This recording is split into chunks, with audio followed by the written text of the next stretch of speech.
Hello প্রিয় বন্ধুরা, কেমন আছো তোমরা? আশা করি সকলেই অনেক ভালো আছো। বন্ধুরা, আমার ভাসুর মানে আমার স্বামীর বড় ভাই আমার স্বামীকে কৌশলে বিদেশ পাঠিয়ে দেয়। আর আমার স্বামী তার বড় ভাইয়ের কথা কিছুতেই অমান্য করে না, তাই সে বিদেশ চলে গেল। তারপর বাড়িতে আমি আর ভাসুর থাকি। একদিন রাতে ভাসুর বলল, আমার পায়ে খুব ব্যথা করছে, আমায় একটু মেসেজ করে দিবে। ভাসুরের এটা ছিল মিথ্যে অভিনয়। আমি ভাসুরের চিৎকার শুনে আমি তার পায়ে মেসেজ করতে গেলাম। তারপর ভাসুর দরজা লক করে দিল। তারপর আমার সাথে যা ঘটেছিল তা শুনলে তোমাদের মাথা গরম হয়ে যাবে। তাহলে চলুন বন্ধুরা, গল্পটা বলি। আমি ঢাকায় স্বামী, শাশুড়ি, ভাসুরের সাথে থাকি। আমার স্বামী আর ভাসুর ব্যবসা করে। শাশুড়ি প্রায় অস্ট্রেলিয়ায় থাকতে যান ওনার ছোট মেয়ের কাছে। এখন মূল সমস্যাটা বলি। আমার স্বামী আমাকে নিজে পছন্দ করে বিয়ে করতে চেয়েছিল, কিন্তু আমাদের পরিবারের সাথে তাদের আর্থিক অবস্থা মেলে না। আমরা মধ্যবিত্ত, তারা ধনী বলে কেউ রাজি ছিল না। তখন আমার ভাসুর সবাইকে রাজি করান। তবে আমার প্রতি আমার ভাসুরের অনুরোধ ছিল যেন ওনার বাচ্চাকে আমি যেন দেখাশোনা করি। ভাসুরের একজন মালয়েশিয়ান বউ ছিল। সে 1 বছরের বাচ্চাকে রেখে ডিভোর্স করে চলে যায়। বাচ্চাটাকে আমি দেখাশোনা করি। বাচ্চাটার বয়স 2 বছর এখন। যাই হোক বন্ধুরা, এখন মূল ঘটনায় আসি। একদিন দুপুরে বাসায় আমি আমার ভাসুরের ছেলেকে কোলে নিয়েছিলাম এবং একটু পর বাচ্চাকে বিছানায় শুয়ে আমি বাথরুমে গোসল করতে যাই। বাচ্চাকে যেহেতু রুমে একা রাখি, তাই ওকে দেখে রাখার জন্য বাথরুমের দরজা খোলা রাখি। ভাসুর তখন বাইরে আর শাশুড়ি অস্ট্রেলিয়ায়। বরের কাছে বাসার চাবি থাকে। কিছুক্ষণ পর দরজায় শব্দ পাই। হয়তো আমার ভাসুর এসেছে, কারণ চাবিটা ওর কাছেই ছিল। কিন্তু ভাসুরকে দেখে হঠাৎ আমার রুমে ঢুকে পড়তে। বাচ্চাটি কিছুটা কাঁদছিল, তাই মনে হয় বাচ্চার শব্দে এসেছে। এসেই উনি বাথরুমে ঢুকে পড়ে। আমি অবাক হয়ে গেলাম। কেউ না বলে হঠাৎ এইভাবে বাথরুমে ঢুকে পড়ে। আমি তাকে কিছুই বলতে পারিনি।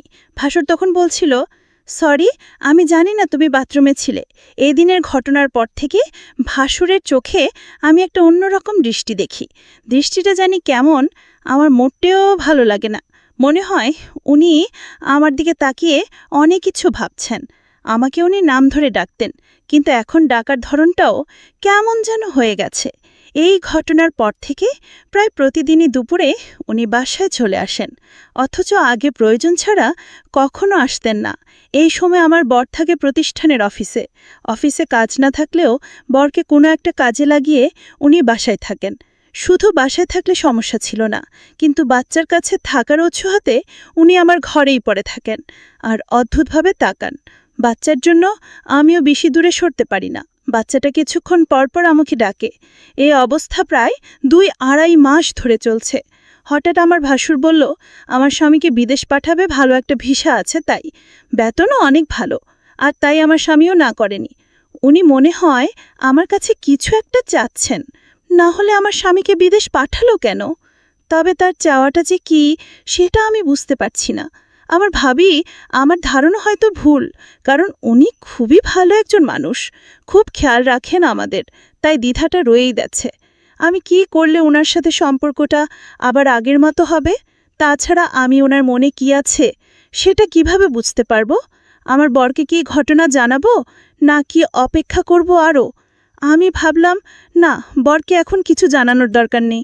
আমি আরও কনফার্ম হয়ে তারপর জানানো উচিত। আমি মনে করি ভাসুর আমার দিকে অন্যরকম দৃষ্টিতে চেয়ে থাকত। আমি মাঝে মাঝে বলেই উঠতাম, আপনি এভাবে কি দেখেন আমার দিকে তাকিয়ে? তখন উনি বলতো, আসলে কি বলবো, আমি খুব কষ্টে আছি। আমার কষ্টটা যদি তোমার কাছে বলি, তুমি হয়তো কি মনে করো তা আমি জানি না।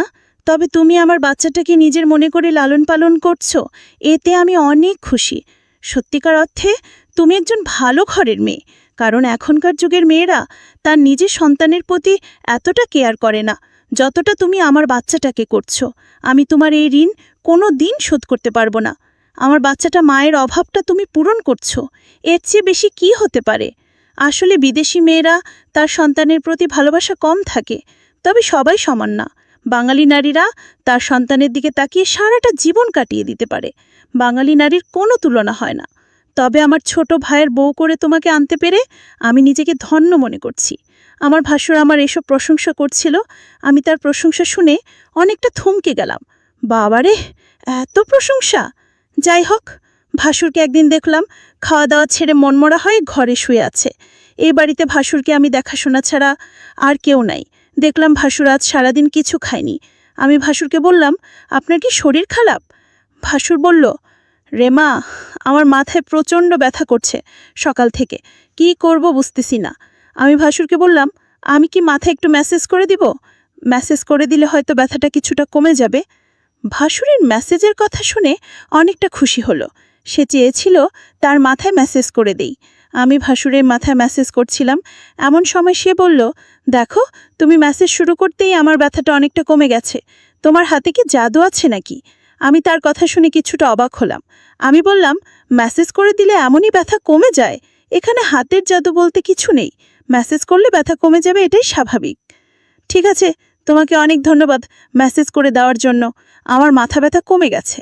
কিন্তু ভাসুরের মাথা ব্যথা ছিল না, মাথা ব্যথার অভিনয় করেছিল আমার সাথে। আমি এটা বুঝতে পারি। আমি যখন তার রুম থেকে বের হই তখন সে একা একা বলছিল। আমি ধীরে ধীরে আমার প্রতি ভালো মানবিকতা তৈরি করছি, সেটা আমি বুঝতে পারলাম। ভাসুর কেন আমার সাথে এমন মিথ্যে নাটক করছিল, তার উদ্দেশ্যটা কি ছিল, তা আমার জানা খুব জরুরি ছিল। আমি বাড়িতে আছি, ভাসুরের সন্তান আর আমি। এরপর দিন আবার সেই অভিনয় শুরু করলো। সে আস্তে করে চিৎকার করছে আর বলতে লাগলো, আমার মাথাটা ব্যথা করছে, এখন কি করব? আমি তখন ভাসুরকে বললাম, ডাক্তারের কাছে যান, তাহলে সব ঠিক হয়ে যাবে। রোগ নিয়ে ঘরে বসে থাকলে কি আর চলবে, বা রোগ ভালো হবে? ভাসুর আমার কথাটা শুনে দেখলাম তার মুখটা অন্ধকার হয়ে গেল। আসলে কি তার মাথা ব্যথা করছে, নাকি এসব অভিনয়? আমি তার হাবভাব কিছুই বুঝতেছি না। আমি ভাসুরকে বললাম, চলুন আজ আপনাকে ডাক্তারের কাছে নিয়ে যাই। ভাসুর বলল, তুমি একটু মেসেজ করে দিলেই তো মাথা ব্যথাটা কমে যায়, তাহলে শুধু শুধু কষ্ট করে কেন ডাক্তারের কাছে যাওয়া লাগবে কেন? আমি ভাসুরের কথাটা শুনে কিছুটা অবাক হলাম। সে চায় আমি তার মাথায় ম্যাসাজ করে দেই। আসলে সে কি চায় সেটা আমার জানতে হবে। ভাসুরের এমন অভিনয় আমার কাছে ভালো মনে হচ্ছে না। এর মধ্যে আমার বর আমার কাছে ফোন করল, আমাকে জিজ্ঞেস করল, কেমন আছো রেমা? আমি বলেছিলাম, তুমি খুব শীঘ্রই বাড়িতে আসলে অনেক ভালো হতো। এতদিন বিদেশে থাকার দরকার নাই, তুমি যত দ্রুত সম্ভব চলে আসো। আমার স্ত্রীর এমন কথা শুনে আমি কিছুটা থমকে যাই। আমার স্ত্রী তো কোনোদিন এমন কথা বলেনি। আজ সে এমনভাবে বলছে আমি যেন আজই দেশে চলে আসি।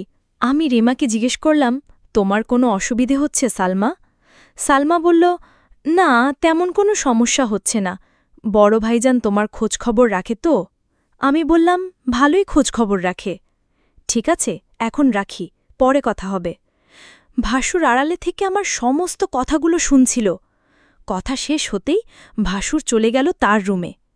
রাত হলো, ভাসুর আমায় ডাকছে, বলছে, সালমা, আজ আমার পায়ে অনেক ব্যথা করছে, বুঝলাম না আমার কি হয়েছে।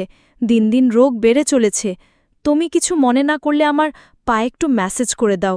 সে ব্যথায় চিৎকার করছে আর বলছে আমার পায়ে অনেক ব্যথা করছে। আমি ভাসুরের চিৎকার শুনে তার পায়ে ম্যাসেজ করতে শুরু করলাম।